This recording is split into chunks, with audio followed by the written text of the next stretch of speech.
And I think that the cult of individualism has deepened that gap between the natural state and the fake state, between life and death in some ways.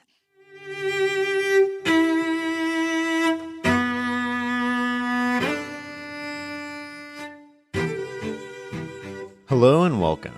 I'm Shane Parrish, and this is another episode of The Knowledge Project, a podcast exploring the ideas, methods, and mental models that help you learn from the best of what other people have already figured out. You can learn more and stay up to date at fs.blog/podcast. On the show today is Sophie Grégoire Trudeau. For those of you that don't know, Sophie is the wife of Canadian Prime Minister Justin Trudeau. Our conversation, however, has nothing to do with politics and everything to do with living a meaningful life. This is the most intimate interview I've ever done. We talk about the biggest lessons she's learned from her mother, her battle with eating disorders, why nature and art play such a huge role in her life, how she raises a family in the public eye, gender, and more importantly, what unites us as people. There are moments in this conversation, especially around the role of vulnerability in living a meaningful life, that leave us both with watery eyes and emotional. As you'll see, Sophie's passion for life comes through, and it's contagious. Time to listen and learn.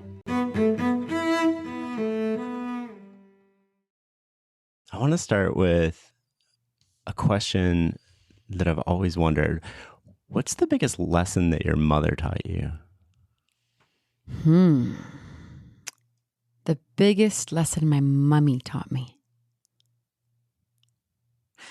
I think through her journey, it has been the lesson of self-love. What does that mean? To be able to see yourself as you truly are, and to be able to accept yourself as you truly are. And that is probably the biggest gift I think a human can actually benefit from on all levels, and how you then interact with yourself and therefore with the universe, with humans around you. What does it mean to lead a fully human life if we're not in contact with our deeper knowledge, who we are as individuals? So I don't think it's a lesson she taught me like, listen, Sophie, this is the lesson. I think I took it from her as a child through her own journey. And today I'm a parent, and I'm realizing that no matter what we tell our kids, it's all about how we act and how we live. They feed off of it. What's parenting like for you? You have quite a unique situation. Parenting for me is, I would say, the love of my life, is my priority, is my joy, is my grounds. I'm very close to my kids physically, mentally, psychologically. We discuss a lot. We talk a lot. We try to, even when there was frustrations that come along, we talk about them. Very physical, very cuddly, closeness, proximity, lots of time in nature with my kids.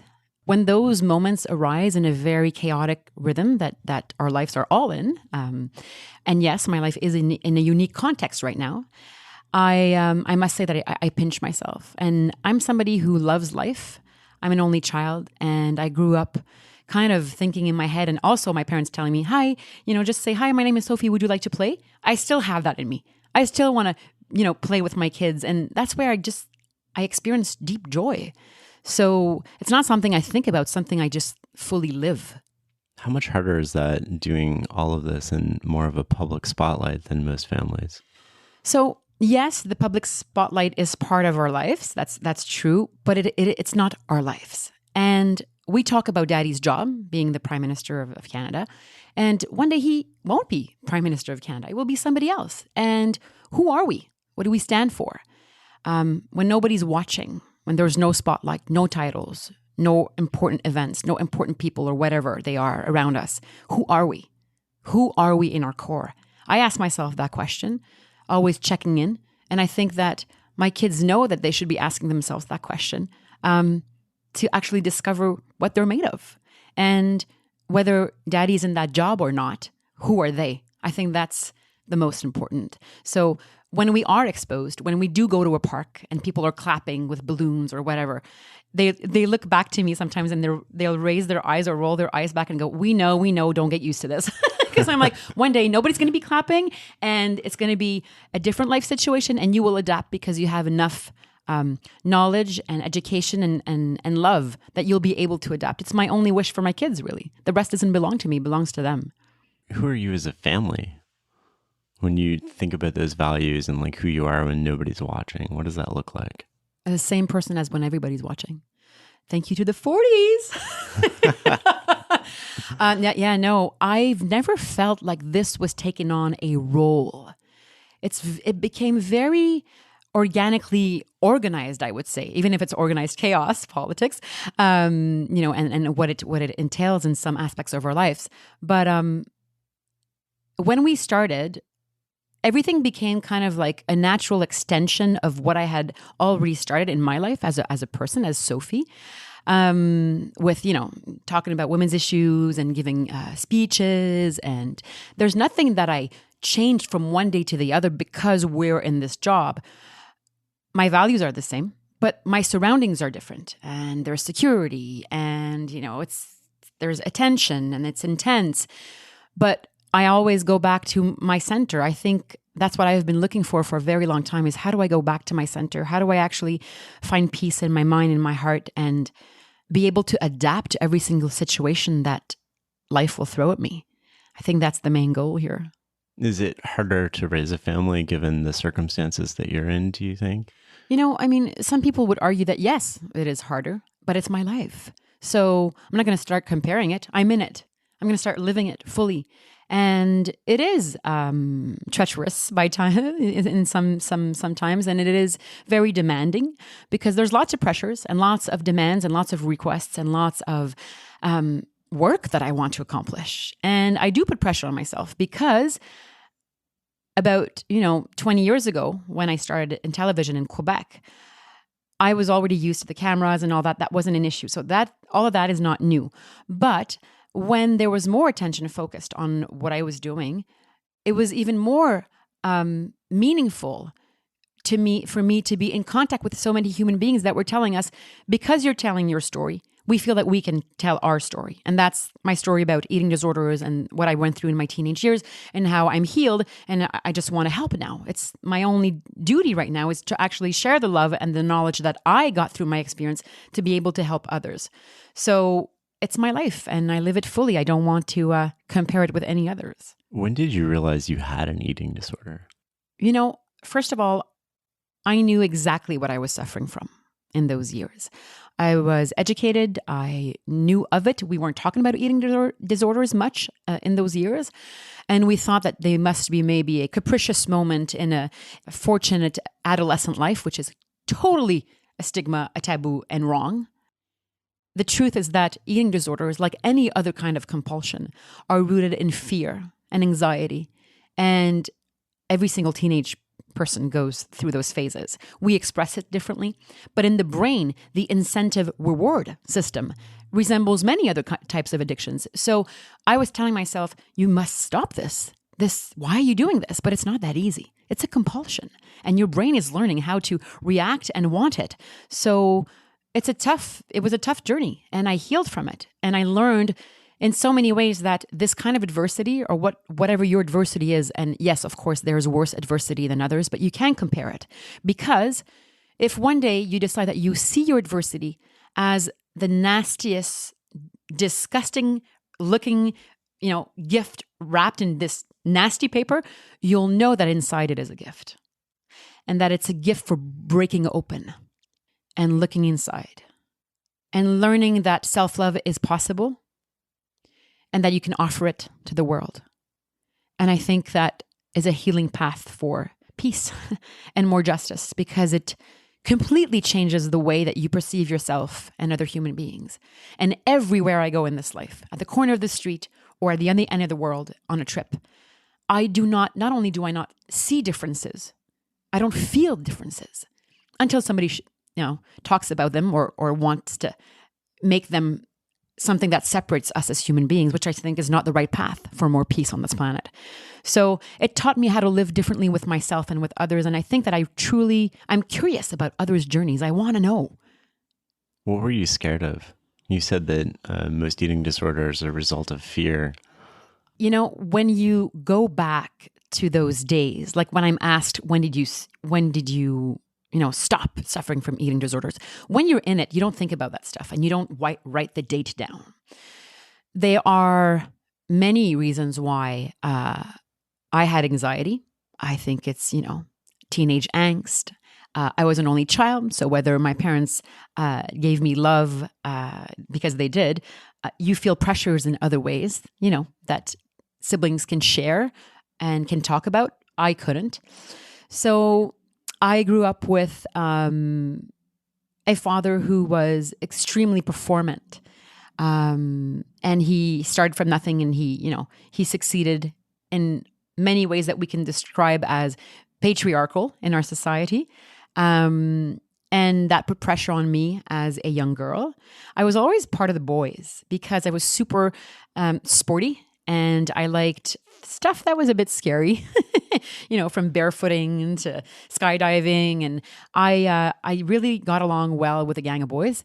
And I also had a couple of really good girlfriends, but I was never a gang girl. It was really more about one-on-one. Maybe it's because all I knew, because I was an only child.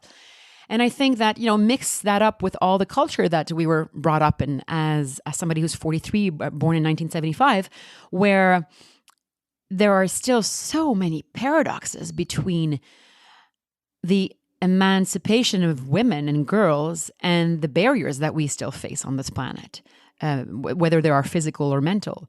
So I think it was kind of a struggle between all that. And I was also someone who was always seeking truth. I wanted to know what was going on inside of me. I wanted to know what was going on inside of others. I didn't like superficial relationships. I wanted depth. And I think that at that age, depth can be tricky, because we're all trying to figure out who we are. But it's even rare at that age to want depth. I know. I don't know where that's from. And you know what? Sometimes I find that it might not belong to me. It might be something just bigger than me. And many times in my life, I've had very, serendipitous moments filled with synchronicity. I've had maybe somebody come into a room and I would have like a flash of, oh my God, that person is meant to be with that other person. And today they're married with kids. And that has happened more than once. So it doesn't really belong to me, that kind of, I would say, deep intuition, right? But it moves me in many ways. I have chills just talking about it. Need a laptop that's built to perform and designed to last all day? Select Windows 11 PCs starting at $499.99 are now at Best Buy. Learn more at bestbuy.com. Best Buy. Imagine that. I wrote a little song to remind you. Choice Hotels get you more of the experiences you value. The Cambria Hotel's got it all. A rooftop bar, have a ball. Bring a date, your squad, or even your mom. Book direct at choicehotels.com. You're, as married to the Prime Minister, I mean, you're in a unique position to see the world differently than most people, not only see more of it, and you mentioned you chose to see similarities. What are the things that you see that most of us don't see? Behind the curtain of politics. I was not overly politicized before I met my husband. I had some core values that I believed in as a human being. And I was completely blown away by what I have seen in the past years in politics, by the human beings I have met who sacrifice their lives, their family lives, their quality of life to serve. And it is very inspiring and at the same time very frustrating to see that sometimes some people will want to darken that picture and will have actions that will make it darker for everybody, but not for long. Because I think that going back to the truth, I think it's Churchill who said that the truth is incontrovertible. Malice may attack it, ignorance may deride it, but there it is in the end. I believe that. I believe that human goodness rises at many moments. And it doesn't mean I'm naive. Quite the contrary. I see the forces at play. And I also see that goodness usually prevails. When you look at the state of the world right now, it's difficult to believe that because so many people are suffering. But when you do take all the facts together, and whether it's, so many authors are working on this theme right now, as Steven Pinker the better angels of our nature. I know you probably read all this stuff, but there's so many researchers and scientists too, looking at data and evidence showing us that in our daily lives, there is less violence than there was before. There is positive thoughts and spirit that are moving this humanity forward. And I believe that. It doesn't mean that the negative forces are not strong. They're probably going to get stronger. This means that we need to be as organized as human beings who want peace and justice as the other part of our own lives where it's not working out as well. So I think that the one thing I have seen and that I would love for people, everybody to see is what it's really like in politics. It's not glamorous. And if you see me, for example, in a couple of shots during the year in heels and a dress because that's the dress code for the event, well, good. But that does not reflect my life or what we're doing. I want to talk a little bit about that. We were talking a little bit before the podcast started about the Photoshop sort of like generation and Instagram and why people choose to, what's your take on why people choose to accentuate these moments in their lives that are non-representative of their broader lives? And what do you think the impact is? Oh, that's a deep question. I think that we all crave love and attention. We all want to be understood and cared for. That's how a baby comes into the world. And I'm a mother now, and I always felt like I've had this maternal intuition of caring. And I want other people to thrive. I want other people to succeed.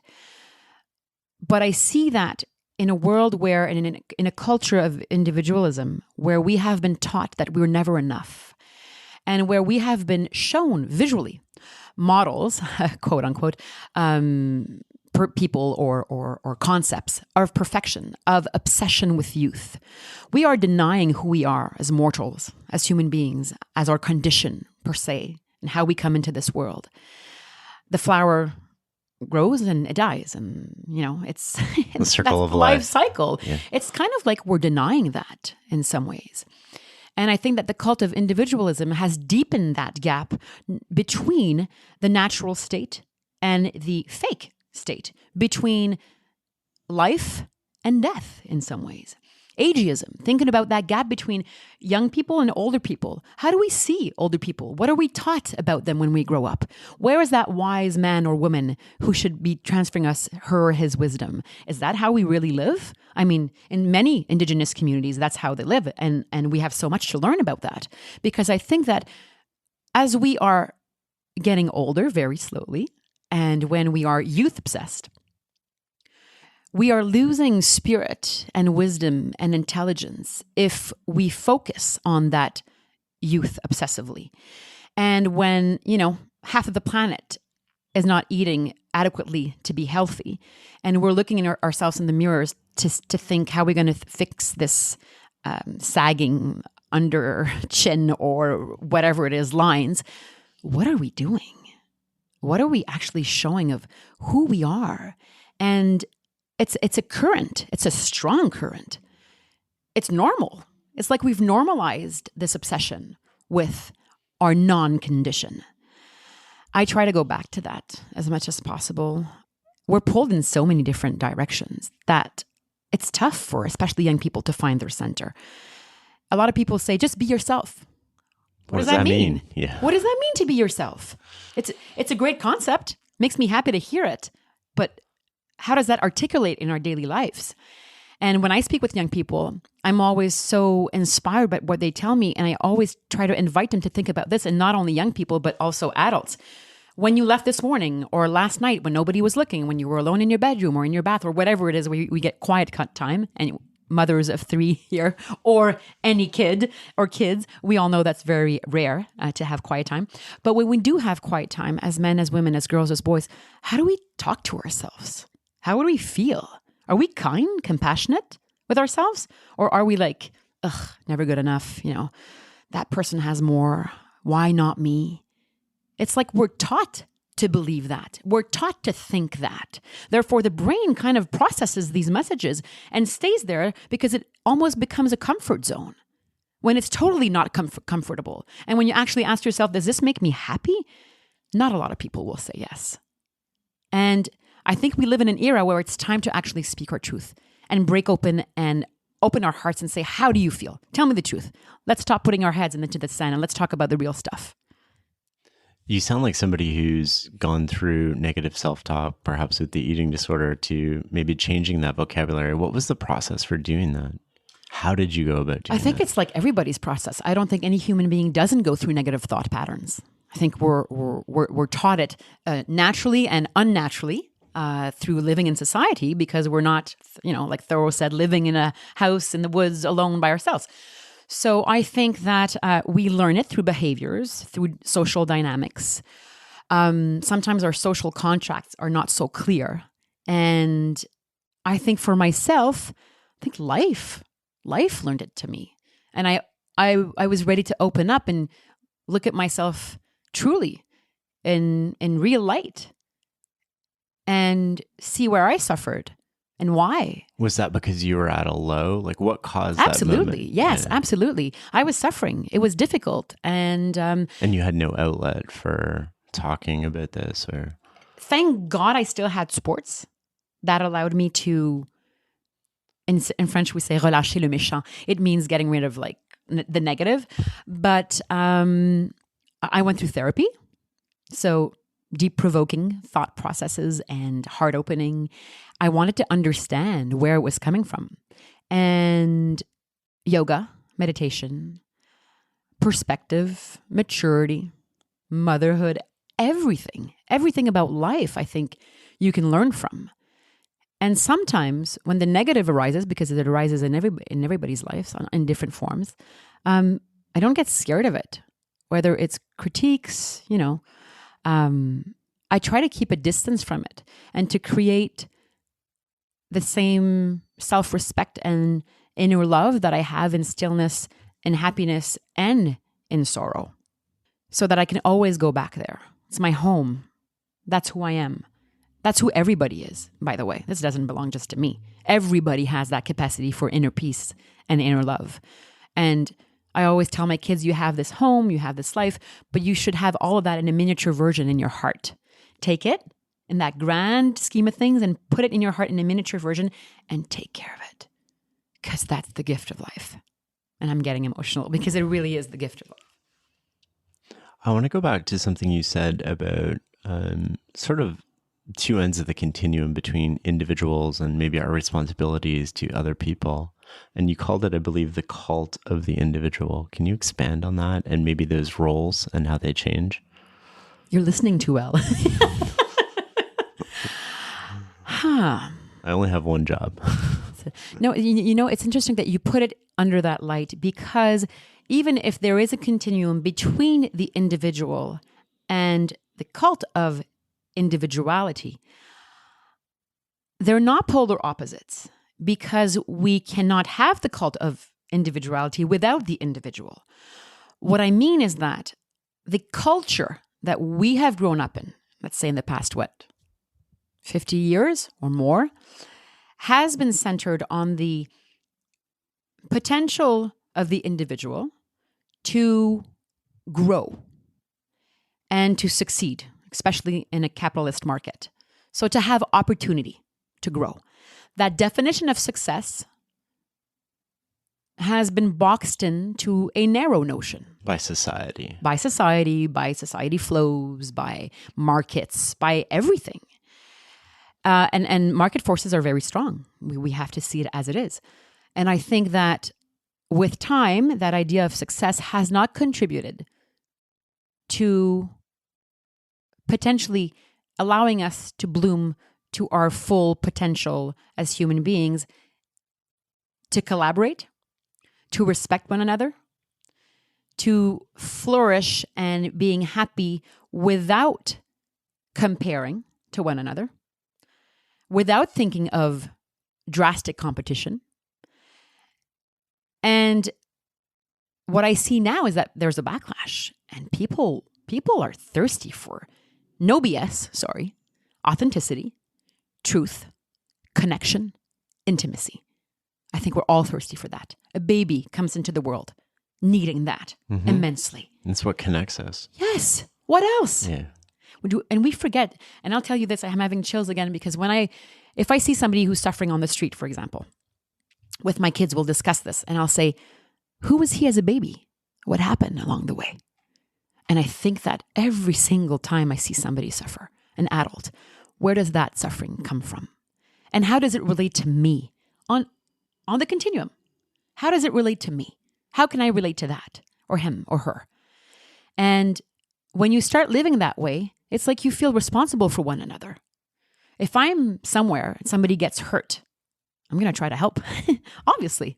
If a mother is struggling, I will feel for her and I will want her to get better and for her child to have an opportunity. And when I put this in the big scheme of things, sometimes I get nervous because I would like to help save everybody, but we can't. What we can do is save ourselves. And for the ones who can't save themselves, we need to create what I like to call a tightly knit social net where people feel safe to fall back and to know that somewhere along the way, there's going to be human arms that are compassionate to catch them. That's what makes me believe that we can make this world better, even with all that's happening right now. A better version of ourselves almost, or the best version of ourselves. Absolutely. When you talk to your kids about the suffering that you see, what is the lesson that you're trying to give them? That they can see themselves in the people who don't look like them and who don't live like them. That could be you? Yeah. Well, not only it could be you, yeah, because I mean, bad stuff happens to good people. Yeah. Nobody is hidden from or protected from bad events. So that's one thing. And the other thing is, I go back to this. Who was that person before all this happened? What's his or her journey? And how can you see yourself through that journey? And the last question is, what can you do to help in your daily life? And for me, it's about baby steps. It's not about grand things. Big gestures. Yeah. I mean, they're great and good if you have the means to do them. And some people do.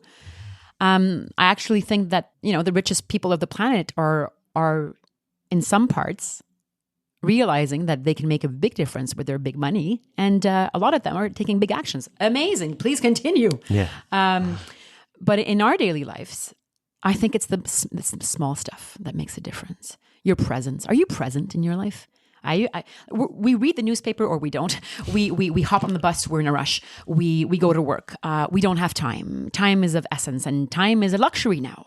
So when do we have time to be on social media and to look at the messages and what people think of us and how are we favorites? Are we not shared or whatever it is? And do we take 5 to 10 minutes to actually breathe and sit down in silence? It's like we're never fully in the moment. We're always in the next moment or always looking to escape the moment that we're in. Do you have any advice on how to be more present? I was just going to say, hey, count me in. You know what I mean? I'm no different, but I have cultivated tools because I was interested to know, how does a human being, how can we control our breath? How do we become more present? I want to. That is really my goal, but also my life and my duty in some ways, my responsibility, I find as a human being, is to be present. So I can actually grasp reality as it is and not as I want it to be. So breath work that we call pranayama and yoga, meditation, silence, nature. For me, nature is the mother of all. She teaches me so many lessons, and to be in silence with her is, for me, a blessing. And I look for it and I search for it. Remember, it was, for me, my kids helped me actually be more present. And it was hanging around other parents. And I found this really interesting thing where everybody was, when you first have kids, the kids are very much the center point of your life, but then it quickly becomes overwhelming. And it's like, you think? I can't wait until they're out of diapers. And then when they're out of diapers, you it's miss like, the diaper. I can't wait until they're in this next stage. And I was always hanging around people like that. And I was like, that's really weird to me, because you're always just like, you're anticipating the next phase of your children's lives instead of being present in the phase that you're in, and you'll never be able to come back to this moment with them. So I sort of like resolved that if I ever caught myself thinking like, I can't wait, and there's moments where every parent has. Oh my God, like, yes. Yeah, of course, right? There's moments where you're definitely like, I can't wait for this to be over. But on the flip side of that, it's really helped me be present, not only with my kids, but outside of my kids and in daily life. This is interesting to me because I'm someone who is very inspired by the fact that we're humans and that we're living on planet Earth. I love to sing, paint, dance. I have a very photographic eye.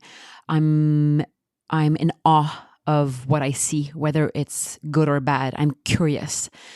Therefore, especially with having kids, I've noticed that that has been enhanced 10 times fold. So we'll be in a fabulous moment where I have chills all over my body and I look at my kids and I can't believe the happiness. And at the same time, I'm already melancholic because I know it's gone. Yeah. So and I then think trying to grab onto it takes you out of the moment. You can't grab onto it. And attachment is a huge thing that I work on. And that was one of the biggest, I think, lessons of my yoga journey is attachment. We're attached. We're attached to human beings. We're attached to concepts. We're attached to life itself. We're so attached. But then we all end up the same way. Yeah. And what happens then? So all those attachments, I mean, and I make a difference between attachment and love, attachment and friendship. There can be deep love and deep friendship without emotional dependence. The attachment for me is the emotional dependence where when we are deprived of something or someone, we can't find our center. What do you think is the root of emotional dependence? Is it that we don't fully understand who we are? I think that will be different for every single human being on this planet. I think that from the time you're in the womb, from the stress or non-stress you have lived, from the time you're out of the womb, and the love and attention and care or not that you have been exposed to, the relational patterns that you have been exposed to, the capacity for relational agility in the adults that have surrounded you. What do you mean relationship agility? I like that term a lot. What does that mean? It means, and you know what? This is a topic that I've discussed with a friend of mine who is a Canadian author called Jeff Brown, who is deeply wise. And I'd invite people to read. And his wife actually is a great author also called Susan Forsythe. And they reflect a lot on the human condition. And relational agility, for me, is the capacity to understand yourself in a relational context, therefore, to understand the other. So the more, yes, you just said it, the more knowledge of ourselves that we have, the more capacity we have to adapt to a relationship. I do believe that we are meant to live surrounded. I don't believe we're cavemen who are supposed to be isolated and live alone. I believe that we deeply search for good group dynamics, compassion, strength together. I think we naturally lean towards that. So our role as a society is to encourage those dynamics. But as I said, we do live in very paradoxical times and concepts. So it's not easy to navigate and to swim against a lot of currents. I want to hone in on a couple things here and then backtrack a little bit because I want to talk about science and art and come back to nature in your life. But you mentioned love, and I'm wondering, is love a choice? Do we choose to love somebody? Are you asking me that question? No. It's not a choice. I don't think so. That's a big question. Let's unpack it. We need time. So when I have all day. I'm into politics. I don't. No. I'm not in politics. My husband is in politics. I would say, I said no, but I would say yes and no. So here we go. I think that when a human life comes out of the womb, let's put it as it is, love is needed for that life to go forward. Because in lack of care and love, that to many comes naturally. To others, doesn't come so naturally. But then you ask your question, were you offered unconditional love? Are we really offered unconditional love?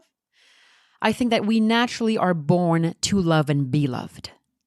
That is why I believe in the goodness of humanity. Now, if we talk about institutions, marriage, monogamy, couples relationships, that's different. But you're asking me about love. What kind of love are you talking about? Romantic love? Like what love? Let's talk about all different types of love, right? So I like the idea of first exploring sort of like this parental love and the love we have for each other. And then does that change if we transition to relationships? Is love a choice in a relationship, or is it something that... I think relationship is a choice. I don't think you can invent love.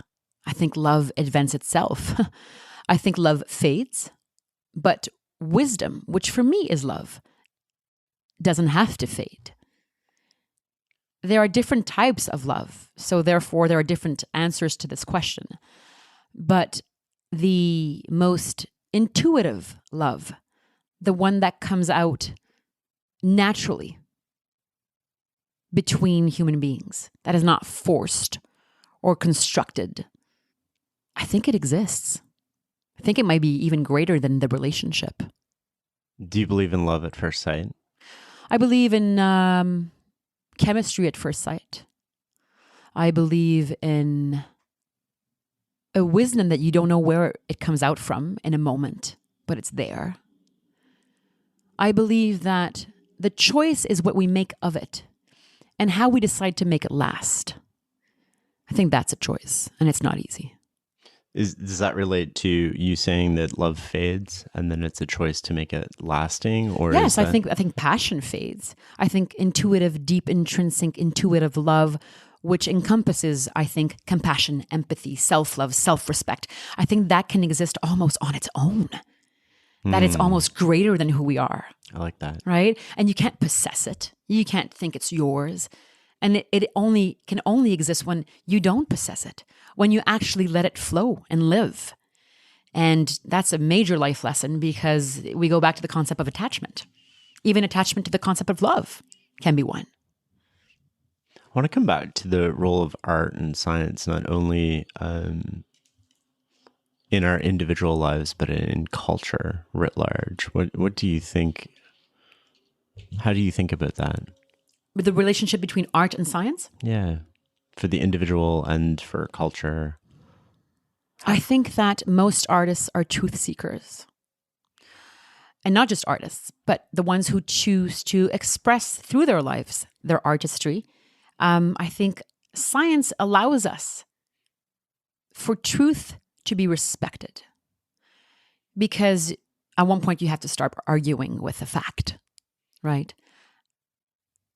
Of course, some facts can be proven wrong, but I think as we grow as human beings, our science is becoming more and more, I think, pinpoint or precise, and we're not even there. We don't even know. It would be completely ignorant to think that we're halfway through or whatever it is. That's fascinating too. That's another conversation, another podcast. But I think that science can allow us to see truth and our human condition in a more precise light. And therefore, artists can be inspired by truth to share it with the public and with society and to be responsible for it in a way, because we are. Because truth can be derided and it can be pushed aside. We have to protect it. It's important. And that's part of what it means to be free in a democratic society. And it's essential. It's essential to protect the truth. Do you have a favorite painting? A favorite painting? Yeah. I have many favorite paintings. Imagine one. Does it have to be well known? No, not at all.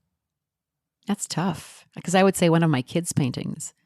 I paint because I love it. And I started to take acrylic courses because I've never had technique and I love painting. So I'm starting to get, the experts to teach me the technique. What made you start that? Because I've always painted just in my life because I loved it, because I'm obsessed with what I'm surrounded by and the magic of nature.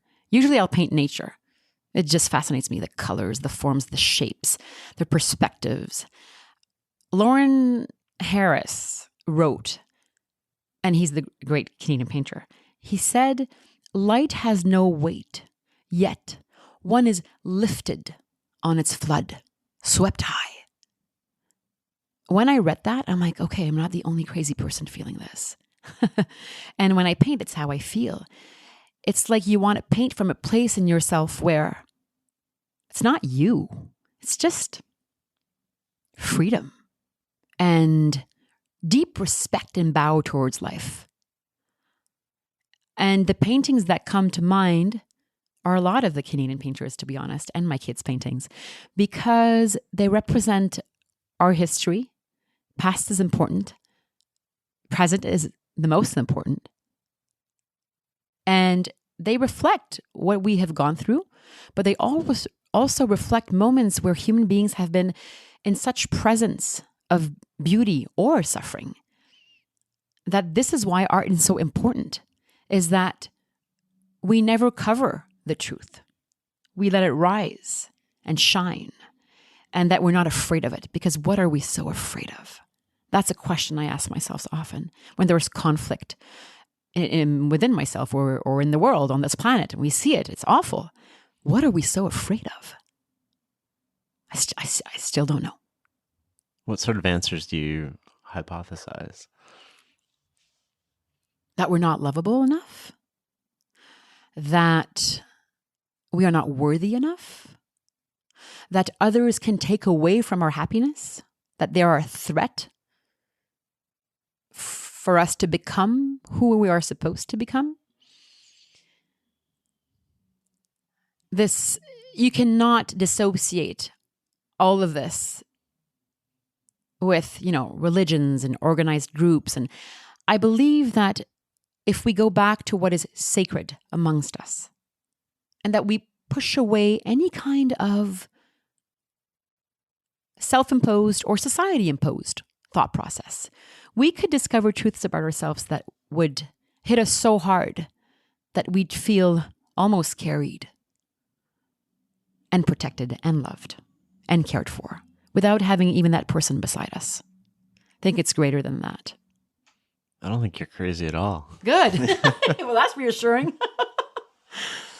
I want to come back to nature and the role that nature plays in your life. When I was doing prep for this, it comes up almost all the time.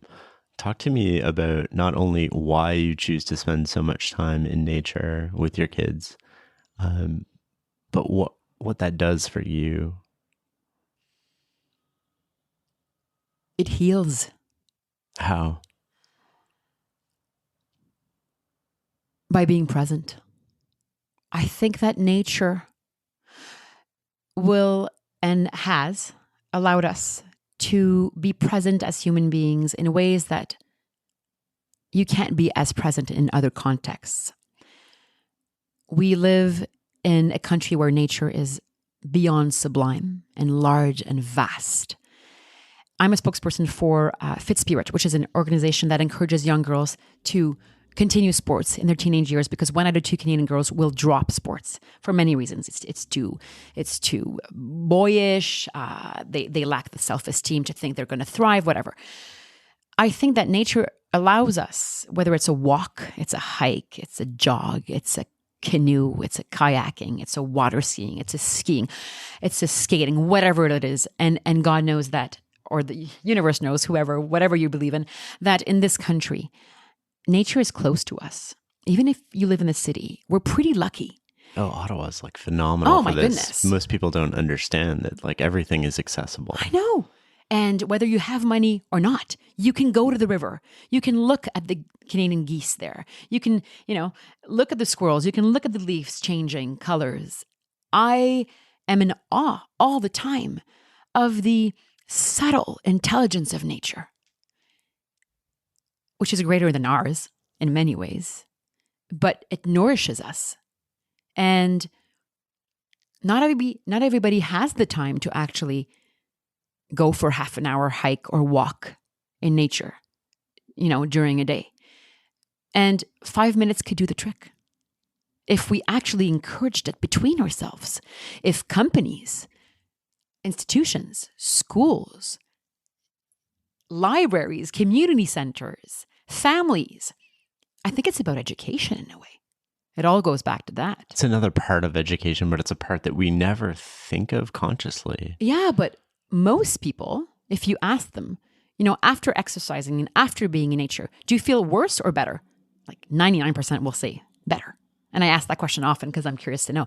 So there's like a natural lesson of a natural cycle and natural presence And we're going back to love, a natural love that is just there, a caring energy where you feel that there is opportunity for things to get better. And I think nature makes that even more tangible.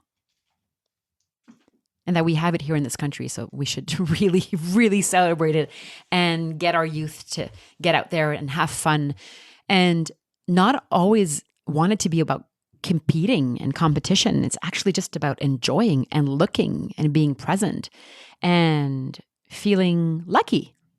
What's your favorite season? Oh, that's such a tough one because my kids ask me that question all the time. It's too tough for me. I'll tell you why. Because every season for me is another season for another sport. I do have a romantic association with fall because it's quiet time, because it's cuddled, by a fireplace if possible, or going for long walks. It's like people slow down for a while in transitional periods for a brief moment. Yeah. Beauty. Oh my God. I feel that's such an inspiration. So summer is all about the water sports. Fall is about the hikes. Winter is about snowshoeing, cross-country skiing, skating. And spring is about, that's the month. Hope for summer. Yes, that's it. But spring to me is interesting. And we talk about this with the kids because it's not beautiful, the transition. It's not beautiful. That's kind of a lesson because transitions are not always beautiful within ourselves. They're tough. And it's muddy out there. It's muddy inside. So I see spring as a time of revelation, and life is getting back into its shape, and the flowers and everything's starting to grow again. So it's the cycle again that we learn to dissociate from. Whether you're a woman and it's your natural cycles, your menstrual cycle, the cycle of life, the giving birth, it's like we push that away. It's like, do we actually know what birth looks like until we give it? Why are we so scared of? Why is, sexuality in youth not discussed enough? It should be. Why? Because it's truth. Let's face our truths and not be afraid of our condition, because it's our only way to evolve and grow if we actually discuss our truths, not hide from them. Do you think vulnerability prevents us from doing that? Or to what extent is the fear of putting yourself out there and exposing yourself? Well, I would switch it around. I think vulnerability is what would allow us to go there. But do you think it also is what prevents us? Yeah, in the same way. You're right. Yeah, in a way, because vulnerability or lack of, fear of judgment, fear of maybe our own repressed emotions and feelings and desires. We are, human beings with desires, and we come to life with them. And in many ways, we are taught to repress them. And I think that we are much more creative than we are thought to be. And that we teach ourselves that you have to be an artist to be creative. I really don't believe that. Yeah. I think human relationships can be the deepest exploration of our creativity. It doesn't have to be art. What do you mean by that? I mean that when you want and when you are ready to explore your desires, your thoughts, and how you feel, and you make the choice at one point, or somebody has allowed you to feel safe enough to become vulnerable, and let's go back to that vulnerability, it's a gift. And that gift is of human creativity. Because when we open up, we become creative just by actually accepting what is and what we can do with it. That is an art of creativity. What do we do with the truth? What do we do with it now? That can be creative. And it happens in our everyday lives, at the office, and how we interact with other people, and the decisions that we make as families, as mothers, as dads. I think that all those moments are acts of creativity, and that we should feel like we're much more artistic and we can contribute much more to society's creativity, not just by doing art. I like that a lot. Yeah. We're kind of coming up on the end of the interview here, so I want to ask you some rapid fire sort of like type questions where you can get as deep as you want, but give me your thoughts. So what's the biggest mistake you've ever made? And more importantly, like, how did you recover from that? Not loving myself enough. Yeah. Having deep respect for. And does that go back to the eating disorder, or was this another? I mean, you could say eating disorders. You could name anything. It's everyone's struggle in their own ways. So yeah, the biggest mistake I think in a human being's life and in my life is, but it's not a mistake. It's my journey. It was my journey. I don't like to see mistakes as mistakes. Obviously, maybe I could have been more compassionate to one person, but they're not mistakes. Mistake is the wrong word. Right. Yeah. They're opportunities for growth when you see them as opportunities for growth. And when I've done things that have hurt somebody, for example, I've actually asked myself, holy, what could I have done better? And it hurts. It hurts to know that I have hurt somebody else or was disconnected from myself and thought that for a moment I was important when I'm really not. So yeah, I really want to. What do you do in those moments where you've unintentionally hurt somebody, either through ignorance or just lack of thought? But honestly, I deal with it right away. I do not hold it in. I like proximity. I like intimacy. I like connection. I look at that person in the eyes, or I will call and I'll say, what's going on? Man, tell me. We got to figure this out. I don't want you to let it linger. Feel You don't want to bury it. Do not let linger repressed emotions or negative thoughts. They will only intoxicate your life.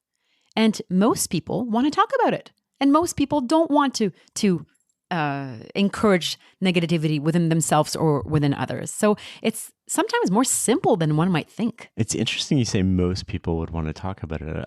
I don't know. Like, is that a male-female thing? Because it seems culturally we promote that as women are very much open to talking about this, whereas men are very shut down and closed. Okay, so quickly, big picture of the world. As a spokesperson for gender equality, I would like to talk about gender unity. Harmony. We are two species that have differences, but a lot of similarities, and much more similarities than differences. Totally. We are seeing right now in the world, when you look at the facts and the science and the research, that girls and women have been facing barriers mentally and physically more than men have on many aspects of their lives. That is the truth.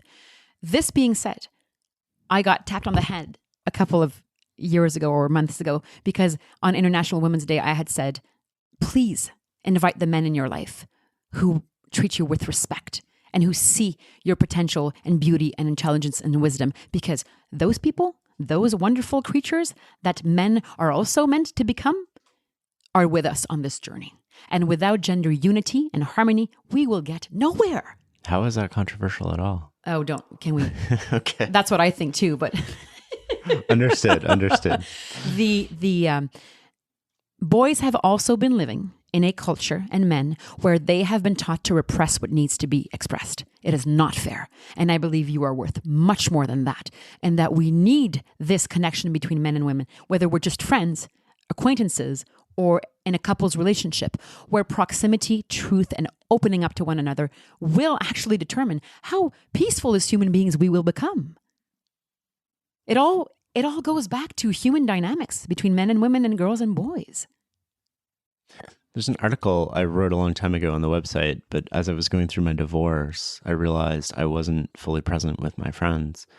And it changed sort of like my definition of being present, because it came as a surprise to them, because I was always one to never want to talk about my troubles, never put the spotlight on what I was going through. And I don't know why I thought that at the time, but it's been something I've worked on over the past 4 years to be a lot more open about not only the joys and happiness in my life, but the sorrows and the problems with it with my friends. And I think it's made me a much better friend because of that. Just hearing this makes me emotional. Thank you for saying that, because it's a gift. Every time we open up is a gift. There will always be, opposition and people who will judge. But most people want you, Shane, to tell your truth and to hear about what you're going through. And you will find support. And what I've seen listening to, gender equality advocates, people who are making a difference all throughout this planet, who are dedicating their lives to create more justice and equality, is that when one raises his or her voice and becomes vulnerable, it allows for other humans to do the same. It's not mathematical. This is human potential and reality, and it's doable. So, and I think we're starting to do it more and more, whether it's the Me Too movement or any movement of truth that is coming to the surface, where we see where human beings are suffering and how we can help out. I think that's truly good news for where we're going as a world. Because yeah, it's true. When you look at the state of the world, you can be totally depressed. But when you actually meet those people and those thousands and millions of individuals who believe in peace and justice and goodness, you know that it's possible because you see it happen everywhere, on the ground, in companies. It is possible. I think the people like yourself who are more open about this make it possible for other people. I hope so. And slowly it becomes something that builds over time. You're a huge reader. I mean, where did this interest from reading come from? I love reading. I have less time to read, but just because what I read most of the time is all the facts and the research that comes out on equalities on our planet, especially concerning girls and boys, men and women, so that I comprehend the topic that I discuss with other people. And I like to do my homework before I get up on a stage, even if it's been 20 years. Every single time I have butterflies, every single time I've done my homework, but every single time it's a new encounter with new human beings. And I long for proximity and connection. So I want to make sure that I'm ready to have that moment. Maybe it's not if I'm ready. Maybe it's, are they ready? Because I know I'm ready. Wait, what's the question? Where did the interest from reading come from? The interest from reading. I mean, when I was young, I used to ask my parents to buy me des comptines, which are kind of like singing poems in a bit. I was also curious about more mature content, more philosophical content. What is happiness? Why are we here? At a young age. Romantic love. I was more into biographies than fiction. And I married a man, Justin, who is an avid reader. I don't think I've ever met anybody who reads more than he has. And when he was 7 years old, he was sitting in his father's library and he looked around and he said, I'm going to read every book in here. A whole universe had opened up for him. And since the day we met, he and I were exchanging, reading suggestions and stuff. But we just don't read the same stuff. But it's good, so we can learn from one another in the stuff that we read differently. But my love for reading continues because I like to, once again, learn about human truths and what's happening. And I am an eternal life lover. So anything that inspires me to love life even more, I will read. And there are so many authors and Canadian authors out there who are exploring truth in different ways, whether it's through biographies or whether it's through poems.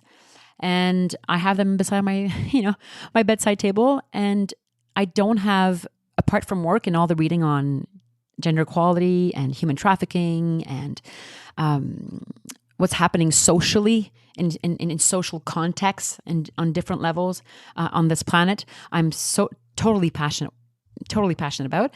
And then it's really about more, human philosophy, poetry, art, the art of letting go. I'm in a way, it sounds, as you're saying it, I'm thinking it's like not only connecting to other people and making yourself more open to other people, but revealing what exists within the world, but more importantly, revealing parts of yourself that you may never have thought about in that way, and showing you more about who you are or who you could be.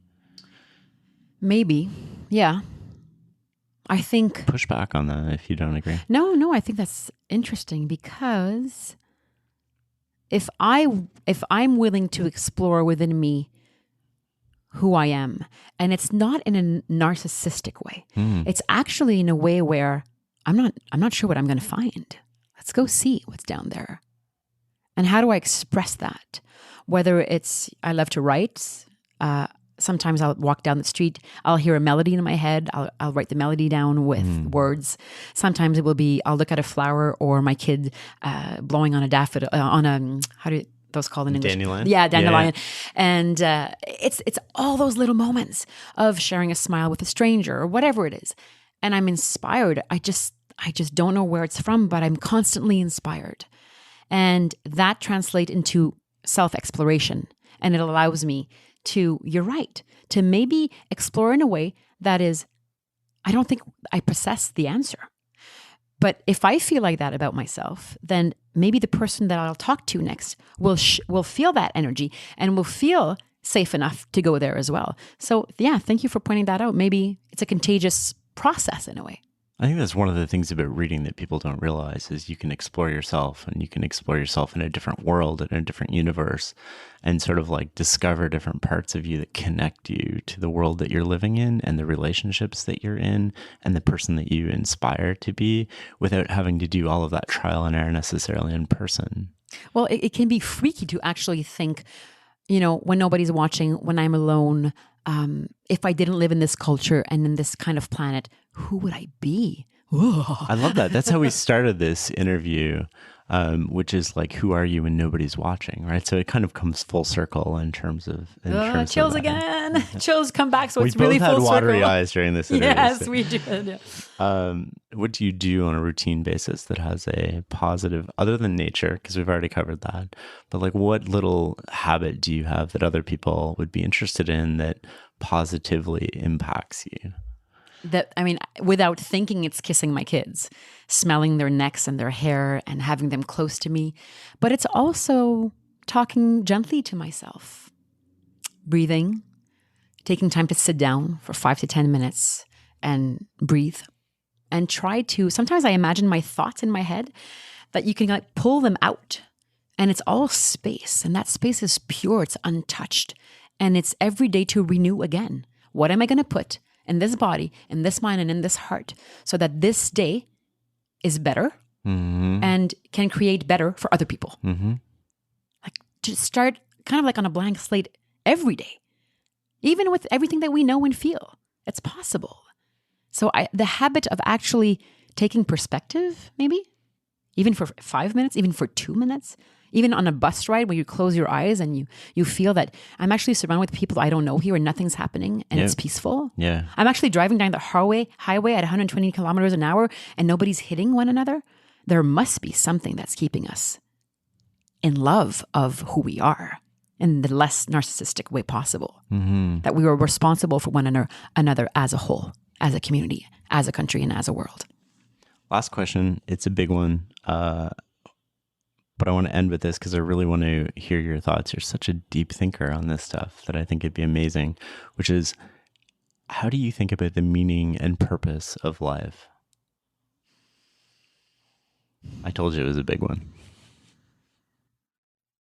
If I could give you a solid answer, it would be my answer.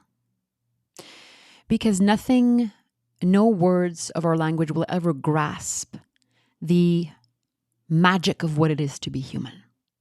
The beauty of silence between us, between strangers on this planet. The meaning of what it is to be fully human, I think happens between the lines, between the actions, between the exchange, and between the words. I think that is the most creative place. And we must go back to that, because I think it unites us in more subtle ways than we might think. And that what it really means to be human is something we might not just see with the eyes. It somehow might be just bigger and greater than that. Thank you. Thank you, Shane. Hey guys, this is Shane again. Just a few more things before we wrap up. You can find show notes at farnamstreetblog.com/podcast. That's FARNAMSTREETBLOG.com/podcast. You can also find information there on how to get a transcript. And if you'd like to receive a weekly email from me filled with all sorts of brain food, go to farnamstreetblog.com/newsletter. This is all the good stuff I've found on the web that week that I've read and shared with close friends, books I'm reading, and so much more. Thank you for listening.